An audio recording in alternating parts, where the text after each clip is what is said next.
Vous souhaitez vous former dans la parole de Dieu? Le Centre de formation biblique Parole de foi vous ouvre ses portes.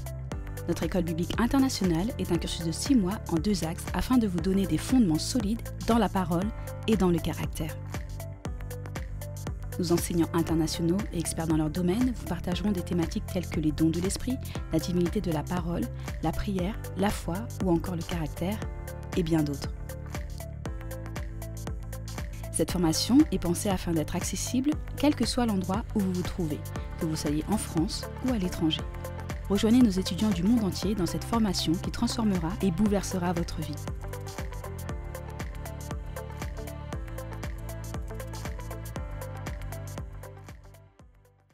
Alléluia. La foi. Et tellement de choses. Gloire à Dieu. C'est tout un message qui est prêché là. Et j'aimerais vraiment que ce message, et puis il y avait la flamme aussi. Il y avait la flamme olympique, celle qui ne doit jamais s'éteindre. Et c'est pas une flamme olympique, c'est la flamme de Dieu dans nos cœurs. Amen. Parce que nous sommes chrétiens. Nous sommes chrétiens, amen, pour un but. Nous sommes chrétiens et Dieu a allumé un feu à l'intérieur de nous. Et mes amis, si nous sommes des enfants de Dieu et que nous n'avons pas ce feu, si nous ne brûlons pas, nous passons à côté.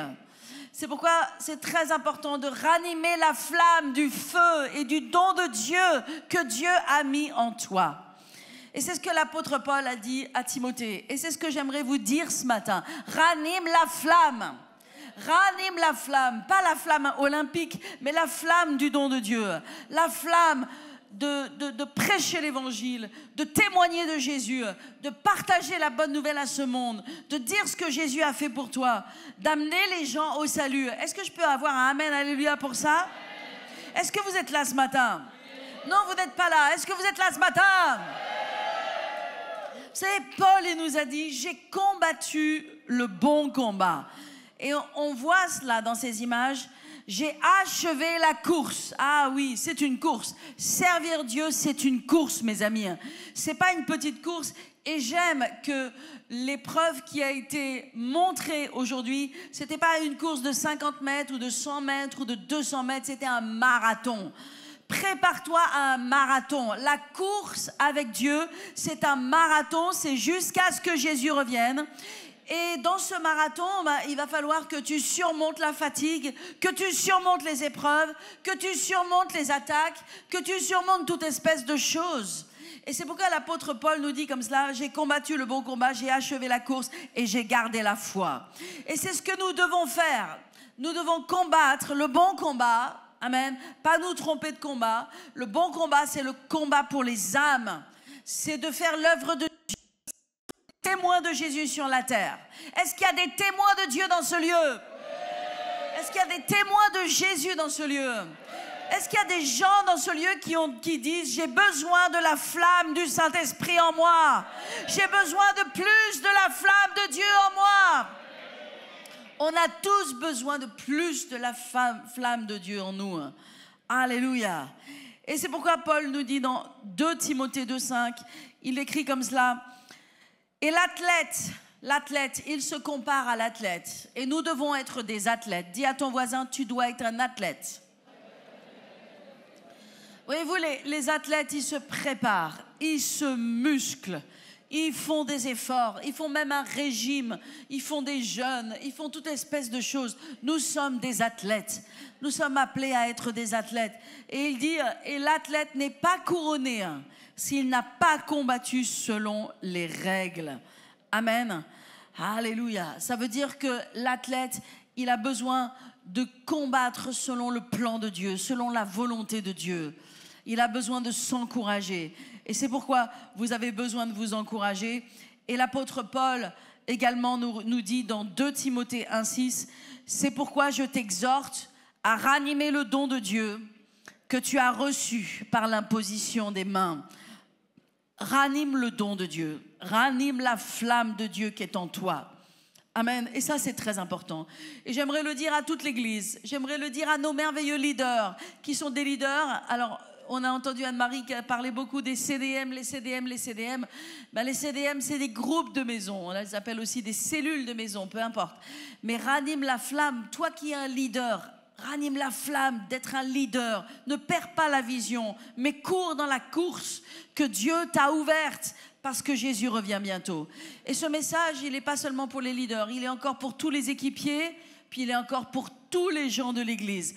Tout le monde dans l'Église a besoin d'être impliqué dans le fait de gagner des âmes, dans le fait de partager l'Évangile, dans le fait d'atteindre les perdus. Alléluia. Alors ne perds pas ta passion. Ne perds pas ta passion. Vous savez, nous venons de terminer une école qui a été extraordinaire, qui continue encore un petit peu. Disons qu'elle continue, mais de façon moins régulière. Mais en tout cas, elle va continuer dans cette année 2024-2025. Et cette école, c'était l'école du réveil. Et certains d'entre vous, vous avez été à cette école du réveil et vous connaissez notre grand ami, cet ami que j'ai depuis de longue date, qui est le pasteur Jean-Luc Traxel. Combien d'entre vous le connaissez ? Amen. Il est une bénédiction dans le monde entier et si vous le suivez sur les réseaux sociaux, vous verrez qu'il est toujours à droite, qu'il est toujours à gauche. Et cette semaine, je l'ai appelé, nous étions en train de fixer la prochaine date le prochain samedi de réveil. Et j'espère que vous serez dans ce samedi-là et que toute l'Église va pouvoir participer et que vous allez participer dans ce prochain samedi parce que bien sûr les places sont ouvertes et tous ceux qui veulent venir, qu'ils s'inscrivent et qu'ils y soient dans le nom de Jésus. Et donc on était en train de parler et il me parlait, vous savez il habite la Suisse, il est suisse et quand je l'ai appelé, en fait, il était sur son transat dans son jardin en Suisse. Et je pouvais entendre les petits oiseaux qui faisaient cuicui. Et c'était bien agréable. Mais il me disait, tu vois, dans quelques instants, je vais devoir te quitter parce qu'il faut que j'aille terminer ma valise. Et je pars d'urgence, je pars très rapidement maintenant à l'aéroport parce que je pars pour 6 semaines. Et je pars pour 6 semaines et il me dit tous les pays dans lesquels il va prêcher, donc c'est juste incroyable. Et il me dit, tu sais, est-ce que tu penses que j'ai envie d'y aller ? J'ai pas envie d'y aller, je suis même déprimée à l'idée de partir. Ça, c'est des choses que les gens, ils ont besoin d'entendre. Parce qu'on n'a pas toujours envie de faire l'effort. On n'a pas toujours envie de se dire, ah oui, tiens, il y a l'évangélisation. Ah oui, il y a le groupe de maison. Ah oui, il y a ceci, il y a cela. Il y a des jours, c'est difficile. Il y a des jours, c'est facile et il y a des jours, c'est difficile. Pour mon ami Jean-Luc, c'était difficile. Il n'avait pas envie. Il me dit, j'ai pas envie de quitter mes montagnes suisses. Et il était allongé sur son transat dans un joli jour de soleil, enfin, un beau jour paisible. Et en entendant les petits oiseaux, en ayant du repos, mais néanmoins, il devait aller fermer sa valise pour aller courir après un millième avion dans lequel il allait partir de pays en pays, 6 semaines de parcours jusqu'en Indonésie. Tellement de pays, il m'a parlé de tellement de pays que je ne m'en souviens même pas. Mais voyez-vous, c'est cette course que nous courons. J'aimerais vous parler, maintenant je parle à votre cœur. C'est cette course que nous courons et c'est cette course que nous sommes appelés à courir. Cette course, on ne la court pas parce qu'on a envie de la courir. Cette course, on la court parce qu'on doit la courir, parce qu'elle est plus importante que nos intérêts propres, parce qu'elle est plus importante que notre fatigue ou que nos désirs, notre confort ou notre énergie. Cette course, c'est la course que Dieu nous appelle à courir. Et dans cette course, il y a des âmes, il y a des enjeux de vie et de mort. Pourquoi est-ce qu'on court cette course? Pourquoi est-ce que je me tiens sur cette estrade? Pourquoi est-ce que vous êtes là aussi semaine après semaine et que vous faites ce que vous faites dans les groupes de maison, mais aussi dans l'église et partout? Pourquoi? Parce qu'il y a un enjeu, et cet enjeu, il est spirituel. Aujourd'hui, il y a des élections, vous le savez. Au-delà des votes, des candidats, les élections, c'est spirituel. Parce que notre monde, il est spirituel. Parce qu'il y a des enjeux spirituels. Et l'ennemi veut mettre la mainmise sur la France. L'ennemi veut mettre la mainmise sur le monde. L'ennemi veut prendre un maximum de gens et les amener avec lui en enfer. Et tous les jours, à chaque heure, à chaque minute, il y a des gens qui basculent dans l'éternité sans Jésus. Il y a des gens qui basculent dans l'éternité sans savoir que Jésus a payé le prix, sans savoir que le sang de Jésus a été versé pour leurs péchés, sans savoir qu'ils peuvent être pardonnés et qui peuvent être amis avec Dieu, qui peuvent être réconciliés avec Dieu. Tous les jours, il y a des gens qui basculent. Tous les jours, il y a des gens qui partent. Et c'est pourquoi Paul ne se laissait aucun repos. Et mes amis, nous devons nous laisser aucun repos. Et je te le dis sincèrement, nous devons nous laisser aucun repos. Et si nous pensons que nous avons fait déjà suffisamment bien, je pense que nous avons tort. Nous devons penser que nous devons faire mieux. Et je ne suis pas en train d'essayer de mettre une pression sur qui que ce soit. Est-ce que quelqu'un m'entend dans ce lieu? Est-ce que quelqu'un m'entend dans ce sanctuaire? Si nous pensons que nous avons fait suffisamment, si nous pensons que nous avons fait assez, eh bien, changeons nos pensées, parce que ce ne sont pas les bonnes pensées. Nous n'avons pas fait assez. Paul ne pensait pas qu'il avait fait assez. Mon mari ne pensait pas qu'il a fait assez. Je ne pense pas que j'ai fait assez. Et toi aussi ne pense pas que tu as fait assez. Nous n'avons pas fait assez. Nous avons besoin de continuer et de faire plus, et même de faire mieux, et même d'aller plus loin, et de nous encourager les uns les autres, et d'être ensemble dans cette grande vision, et d'être ensemble dans cette grande passion, et chacun d'entre nous apporter notre don, notre pierre à l'édifice, chacun d'entre nous apporter ce que nous pouvons apporter, en mettant de côté nos fardeaux, en mettant de côté notre égoïsme, en mettant de côté notre individualisme, en mettant de côté nos petites différences, des choses qui n'ont pas d'importance, pour un but qui est plus grand que nous-mêmes. Un jour, nous verrons Jésus face à face. Un jour, nous le verrons face à face. Et un jour, nous entendrons « Viens dans la joie de ton maître, bon et fidèle serviteur. Tu as été fidèle, tu as été jusqu'au bout. Tu as fait tout ce que tu as pu faire. Viens, entre dans la joie de ton maître. » Et nous entrerons dans ce lieu qui est un lieu de grâce, qui est un lieu de repos, qui est le paradis, qui est le ciel qui nous est réservé, où il y a les meilleures nourritures, où il y a la présence de Dieu, la gloire de Dieu. Et nous serons éternellement réunis avec lui. Des enfants de Dieu, lavés, pardonnés par le sang de Jésus. Ce jour est glorieux. Alléluia. Mais combien d'autres iront avec nous dans ce jour? Combien de gens est-ce que nous allons amener avec nous dans ce jour? Alors moi, ce que j'ai aimé, il y a une chose que j'ai aimée, que j'ai entendue dans ce qui s'est dit dans cette cérémonie, c'est qu'il disait, il faut tout faire, il faut tout faire. Il faut faire tout. Ils ont tout fait. Ils ont tout donné. Parce que moi, qui ne connaissais pas le spectacle d'aujourd'hui et qui le découvre avec vous, c'est la parole que Dieu a mis dans mon cœur, de faire tout. Faire tout. Le Seigneur nous dit de faire tout. Alléluia. Et j'ai un passage, et c'est vraiment ce que j'ai écrit. Premièrement, il faut revenir à l'amour des perdus. Premièrement, il faut revenir à l'amour des perdus. Il nous faut l'amour des perdus. Il nous faut la passion pour les perdus. Il nous faut le zèle pour les perdus. Il faut arrêter de penser que des gens, simplement parce qu'ils ont une voiture qui est plus belle que la nôtre, ou peut-être une apparence qui semble mieux aller que nous dans la vie ou autre chose, il faut arrêter de penser que les gens, ça va pour eux. Parce que même s'ils sont beaux ou riches, ou s'ils semblent n'avoir besoin de rien, ils ont besoin de tout. S'ils n'ont pas Jésus, ils n'ont rien. Mais vous avez tout. Donc il faut revenir à la passion pour les perdus. Alors simplement, élevez vos mains vers le ciel et prions. Alléluia. Prions un instant. Dites, Seigneur Jésus, je me repens, Seigneur, pour tout ce qui vient se mettre entre toi et moi et la passion pour les perdus. Donne-moi ton feu ce matin. Seigneur, enflamme-moi, enflamme mon cœur. Donne-moi un zèle, une passion, que je puisse courir comme ils ont couru dans ces JO. Mets ton feu en moi, au nom de Jésus, que j'ai le fardeau et le feu de Dieu pour les perdus. Au nom de Jésus. Amen. La première chose, mes amis, il faut revenir au feu. Il faut revenir à la passion. Il faut revenir aux larmes. Il faut revenir au fait de prier devant Dieu.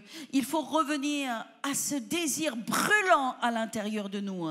Le désir des perdus, ça doit être quelque chose de brûlant. Mais au travers des siècles, l'Église, elle s'est endormie. Et le peuple de Dieu est devenu individualiste. Et l'ennemi s'est assuré que les chrétiens avaient toujours des problèmes et toujours des offenses et toujours d'autres choses à penser. De sorte qu'il n'est pas ce feu qui brûle. Mais nous devons revenir à ce feu qui brûle. Cette passion qui te fait lever le matin et qui te fait coucher tard le soir. Cette passion pour les perdus, savoir que le monde est perdu, revenir même à ce vocabulaire des perdus, parce que c'est ce que la Bible dit. La Bible dit que Jésus est venu pour sauver, et Jésus est venu pour chercher et sauver les perdus. Il a dit que les gens étaient perdus. Lorsque le fils prodigue est revenu, il a dit, mais ne devions-nous pas nous égayer et nous réjouir parce que celui qui était perdu a été retrouvé. Il était perdu, il était retourné dans le monde, il était perdu. Et nous devons revenir à ce mot, cette phrase, cette parole qui doit être dans nos cœurs, perdu. Quand tu vois tes amis, perdu. Quand tu vois ta famille, perdu. Quand tu vois des membres de ta famille, perdu. Quand tu vois des gens dans la rue, perdu. Perdu. Cette conscience que les gens sans Jésus sont perdus. Et que personne, pas un ange, on a parlé des anges tout à l'heure, des anges qui voient la loi de Dieu parfaite, mais les anges n'ont pas été appelés à prêcher l'évangile. C'est un privilège que Dieu n'a donné qu'à ses enfants. Et donc vous ne verrez jamais un ange prêcher l'évangile, vous verrez des anges nous aider, des anges amener de la logistique pour nous, des anges pour voir à des choses. Des anges nous accompagner, mais vous verrez jamais un ange prêcher l'évangile. Ils ne sont pas appelés à prêcher l'évangile. Toi et moi, nous sommes appelés à prêcher l'évangile. Et ce n'est pas une question de compétence, ce n'est même pas une question d'âge. Et c'est pourquoi il y avait la petite Eliana qui était là et qui, elle aussi, elle a gagné son prix, même si elle était un enfant, parce qu'il n'y a pas d'âge. On est tous appelés à prêcher l'évangile. C'est le privilège des enfants de Dieu. C'est ton privilège. C'est l'honneur que Dieu nous a fait. Est-ce que je parle à quelqu'un? Alléluia. Mes amis, Dieu ne cherche pas des gens passifs. Dieu cherche des gens actifs. Lorsque Élie est allé chercher Élisée, Dieu a pointé Élisée à Élie. Parce que Élisée était un homme qui travaillait et qui était actif. C'est terrible d'être passif. Nous ne sommes pas appelés à être passifs. C'est mal d'être passif. Lorsqu'on est un enfant de Dieu, on est appelé à être actif. Et Élisée était en train de labourer avec ses bœufs. Et là, Élie est venu et lui a jeté le manteau. Il lui a jeté la pelle. C'était un homme qui était en train de travailler. Il travaillait pour un certain nombre de choses et il s'est mis à travailler pour Dieu. Lorsque Jésus est allé chercher ses disciples, il n'a cherché que des gens actifs. Pierre était un travailleur. Jean était des travailleurs. André était des travailleurs, c'était des pêcheurs et ils bossaient dur les pêcheurs. Lévi était un travailleur, tous c'était des gens actifs. Jésus n'est pas allé chercher des gens passifs. Nous ne sommes pas appelés à être des gens passifs, nous sommes appelés à être des gens actifs. Et il nous dit, allez par les rues, allez par les chemins, allez par les carrefours. Nous sommes dans un monde où on cherche du confort. On veut nos 35 heures. On veut avoir des ITT. On veut avoir des jours pour pouvoir faire notre jardin, pour pouvoir faire notre bricolage, pour pouvoir aller chez Monsieur Bricolage. C'est la pensée de ce monde. Un monde de confort, un monde tranquille. Mais Dieu nous appelle à être actifs. Actifs pour lui, actifs pour le royaume de Dieu. Est-ce que je parle à quelqu'un? Donc premièrement, revenir à l'amour de perdu. Deuxièmement, faire tout ce qui est en notre pouvoir. Et j'aime ce passage de 2 Pierre, je vais terminer dans un instant, de 2 Pierre 1,5 qui nous dit, à cause de cela même, à cause de cet évangile extraordinaire, faites tous vos efforts. Faites tous vos efforts. Dis à ton voisin, fais tous tes efforts. Faites tous vos efforts. Faites tous vos efforts pour joindre à votre foi la vertu. Et la vertu, c'est la force de caractère, le caractère. Amen. Et à ce caractère, la science, mais c'est ça, on dit aussi la connaissance, l'importance d'avoir la connaissance. À la connaissance, la maîtrise de soi. Et à la maîtrise de soi, l'endurance dans l'épreuve. Et à l'endurance, l'attachement à Dieu. Et à cet attachement, l'affection fraternelle, l'amour entre les frères et les sœurs. Et à cette affection fraternelle, l'amour. Car si vous possédez ces qualités, écoutez-moi bien, si vous possédez ces qualités, et si elles grandissent en vous sans cesse, elles vous rendront actifs et vous permettront de connaître toujours mieux notre Seigneur Jésus-Christ. Alléluia. Amen. Et la version Louis II, elle nous dit, car si ces choses sont en vous en abondance, elles ne vous laisseront point oisives ni stériles pour la connaissance de notre Seigneur Jésus-Christ. Alors faites tous vos efforts. Faites tous vos efforts pour joindre un groupe de maison. Faites tous vos efforts pour être le nouveau leader qui se lève. Faites tous vos efforts pour faire une équipe ensemble. Faites tous vos efforts pour prêcher l'évangile. Faites tous vos efforts pour mettre en place les stratégies de Dieu pour atteindre les perdus, pour atteindre les gens que vous aimez. Parfois, il s'agit de faire un gâteau et d'inviter simplement ses voisins à la maison et d'avoir des relations avec ses voisins et de prier pour leurs besoins, en ayant pris soin de prendre un peu de temps de jeûner, de prier avant, afin que Dieu puisse les toucher, afin que quelque chose se passe pour eux. Parfois, ça demande d'aller voir quelqu'un, de boire un café, de rendre visite à quelqu'un qui est dans la souffrance. Parfois, ça demande simplement de partager son témoignage, quelle que soit la chose. Alléluia. Faites tous vos efforts. Il y a eu un grand homme de Dieu, il s'appelait T.L. Osborne. Il est venu dans cette église à de nombreuses reprises. Il a été sauvé à l'âge de 17 ans, marié possiblement à l'âge de 19 ans, 19 ou 20 ans, 19 ans.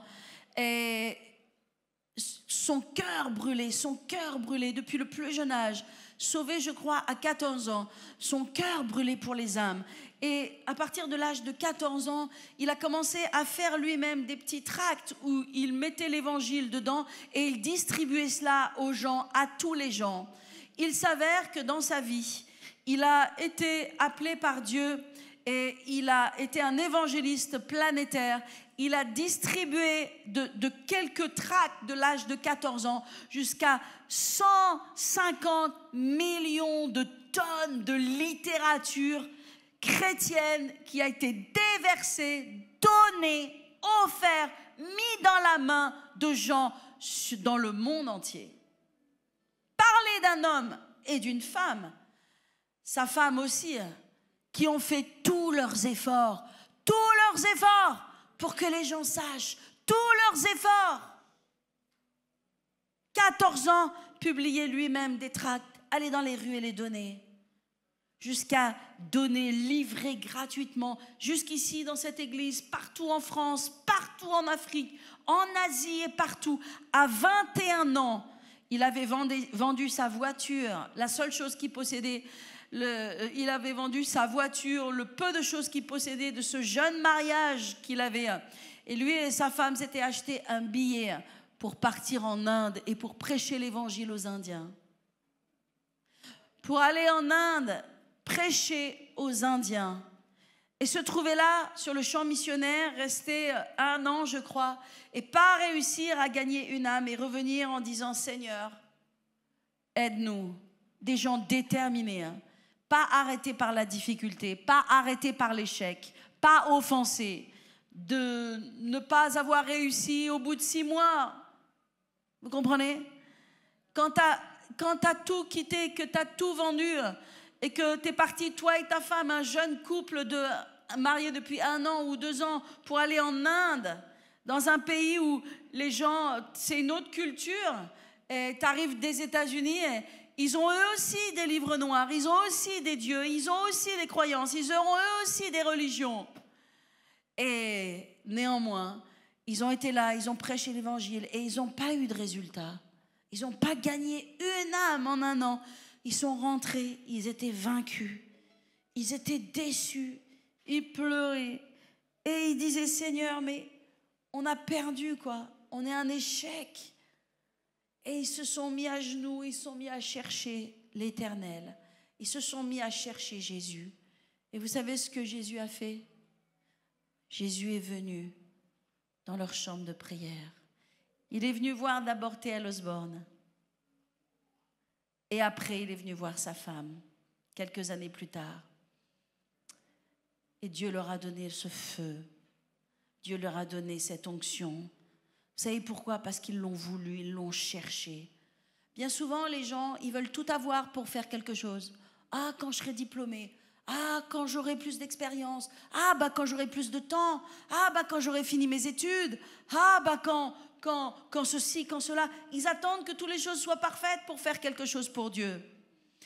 Mais si tu attends que tout soit parfait dans ta vie pour faire quelque chose pour Dieu, peut-être Jésus sera revenu déjà. Seulement, il y a une parole dans la Bible qui nous dit que, vous savez, on a chacun notre monde.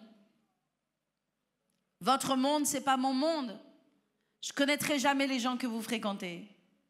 Mais vous ne connaîtrez jamais les gens que moi je fréquente, parce que vous n'habitez pas là où j'habite. Et néanmoins, nous sommes redevables envers Dieu, des gens qui sont autour de nous. Et c'est pourquoi il y a un passage dans la Bible qui dit l'importance de témoigner de Jésus, l'importance de parler de Jésus à nos amis, à nos proches.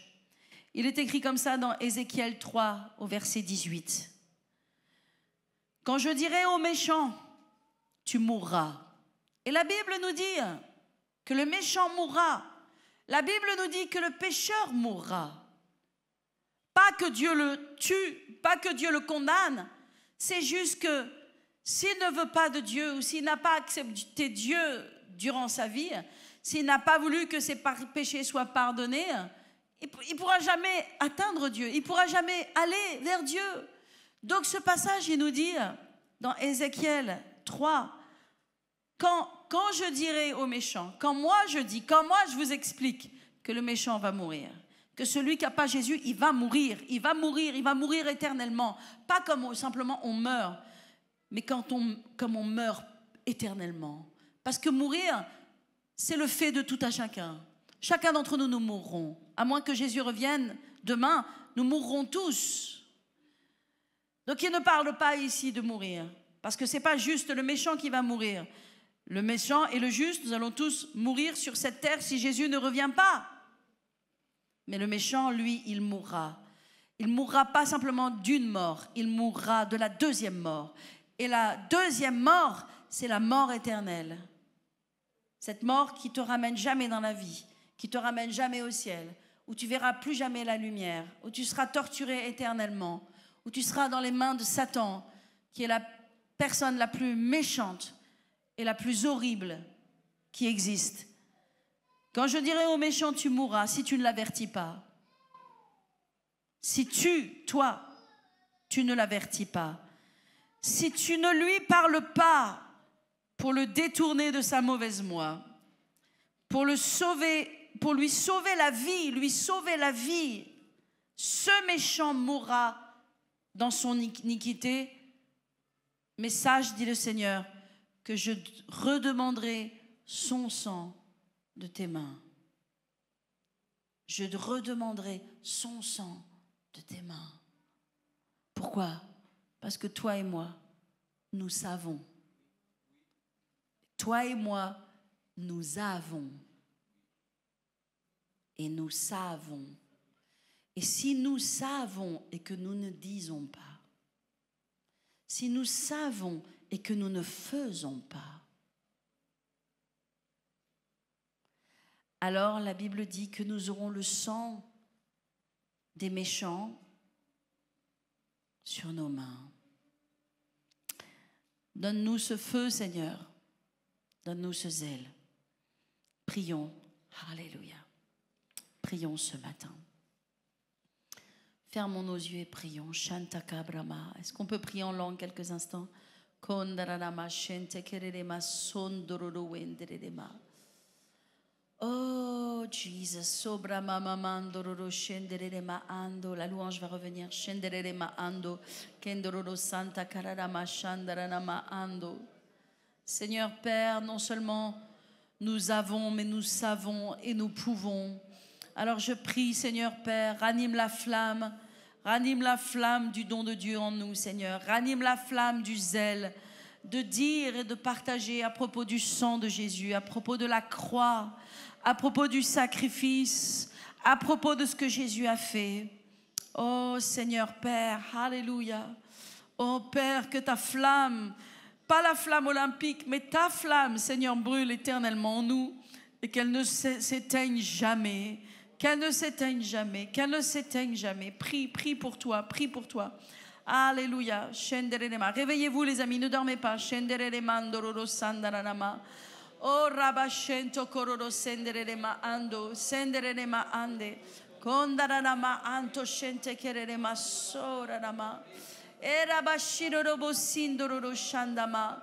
Oh, alléluia. Dis Seigneur, anime la flamme, Père. Oh, Père, Père, Père, Père, Père. Oh, ces amis que tu aimes tant depuis tellement d'années, il va falloir que tu témoignes, il va falloir que tu leur imposes les mains, il va falloir que tu les conduises à Jésus.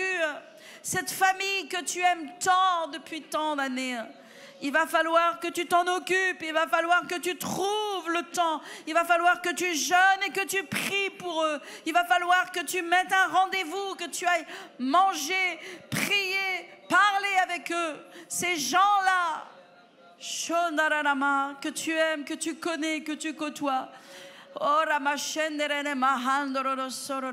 Il va falloir, oh Père, alléluia, merci Seigneur. Je prie que tu donnes à cette église un esprit de bonne volonté. Je prie que le réveil vienne dans cette église. Je prie que l'esprit du réveil vienne dans nos cœurs. Je prie qu'il y ait un esprit d'humilité dans le nom de Jésus. Seigneur, je brise toute forme de résistance. Je brise tout orgueil, toute offense. Je brise toute opposition, Seigneur, dans nos cœurs. Je brise toute barrière, toute barrière. Je brise tous les freins, je brise toutes les limitations, tous les raisonnements qui ne sont pas de Dieu, toutes les forteresses, tout ce que l'ennemi a semé de déception, de tromperie. Je brise, je chasse dans le nom de Jésus et je prie le feu de Dieu, le feu du réveil, le feu du plus, le feu qui te lève, le feu qui te fait courir, le feu qui te fait faire tout ce que tu dois faire, tout ce que nous devons faire. Et combien, quelle grâce de le faire ensemble. Alléluia, ensemble c'est encore mieux. Merci Seigneur, merci Jésus. Alléluia, sois loué notre Dieu.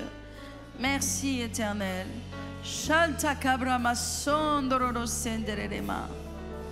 Alléluia, merci Jésus. Et ce matin, mes amis, combien nous avons besoin de prier encore et encore dans ce sens. Tellement plus et tellement plus. Mais ce matin, alors que tous les yeux sont fermés, si vous êtes ici, vous avez vu ce spectacle, cette cérémonie, vous avez entendu ces quelques mots que j'ai parlé. Peut-être votre vie n'est pas en règle avec Dieu. Peut-être que si vous mourrez demain, vous n'avez absolument pas l'assurance d'aller au ciel. Vous n'êtes pas sûr que Jésus est dans votre cœur. Vous n'êtes pas vraiment sûr que vos péchés soient pardonnés. Mes amis, vous avez besoin de Jésus maintenant. Pas demain, maintenant. Parce que la Bible dit qu'aujourd'hui est le jour du salut. Alléluia. Alors simplement répétez cette prière derrière moi. Mais s'il vous plaît, répétez-la de tout votre cœur en fermant vos yeux. Dites Seigneur Jésus, on va la prier tous ensemble cette prière. Dites Seigneur Jésus, oh je viens à toi. Je t'ouvre mon cœur et je fais de toi mon Dieu. Je veux t'appartenir. Je veux pas vivre un jour sans toi. Je veux pas être loin de toi. Je veux appartenir à Jésus. Seigneur Jésus, viens dans mon cœur et sauve-moi maintenant. Et lave-moi de mes péchés et fais de moi ton enfant. Je te donne maintenant mon cœur et ma vie Au nom de Jésus, je prie. Amen. Chers amis, souhaitez-vous être formés par la parole de Dieu, mais aussi plein de puissance, que vous connaissiez votre identité en Christ et que vous ne soyez plus ballottés par le diable?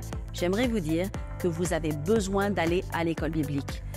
Dieu a transformé ma vie à l'âge de 20 ans. Il m'a appelé à tout abandonner pour aller à l'école biblique. Ça a changé ma vie. 6 mois ont transformé ma vie et 6 mois transformeront la tienne. C'est pourquoi je t'invite à t'inscrire à l'école biblique, d'où que tu sois, de la région parisienne, de France ou même d'où que ce soit à l'international. Cette école biblique, elle est pour toi et nous venons de diplômer de nombreuses personnes de France et de partout dans le monde qui ont été transformées. C'est ton tour, inscris-toi rapidement et ta vie à toi aussi sera transformée.